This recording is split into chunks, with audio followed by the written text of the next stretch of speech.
नमस्कार, मी आचल न्यूज अनकटमध्ये आपलं स्वागत. पावसाच्या ठळक घडामोडी. 24 डिसेंबर नंतर कोणतेही कठोर भूमिका घेऊ नका, शिष्टमंडळाकडून मनोज जरांगे यांना विनंती. कोरोनाच्या नव्या व्हेरिएंटची राज्यात एंट्री, आरोग्य प्रशासन सतर्क, मुंबईत मास्क सक्ती होणार. आश्रमशाळेतील विषबाधा प्रकरणाने गडचिरोलीत खळबळ, आणखी 17 विद्यार्थी रुग्णालयात.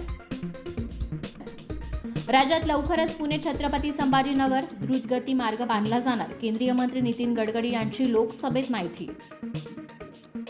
निवडणूक आयुक्त निवडीच्या समितीतून सरन्यायाधीशांना वगळले, नवविधेयक लोकसभेत मंजूर.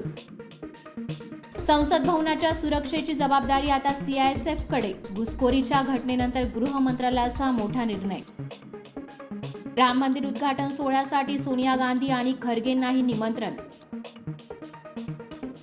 बेहिशोबी मालमत्ता प्रकरणी मंत्री के पोनमुडी आणि त्यांच्या पत्नीला 3 वर्षांची शिक्षा. सलमान खानचा भाऊ अरबाज खान पुन्हा एकदा करणार लग्न. आणि भारतीय कुस्ती महासंघाच्या अध्यक्षपदी ब्रिजभूषण सिंह यांचे जवळचे सहकारी संजय सिंह यांची निवड. धन्यवाद.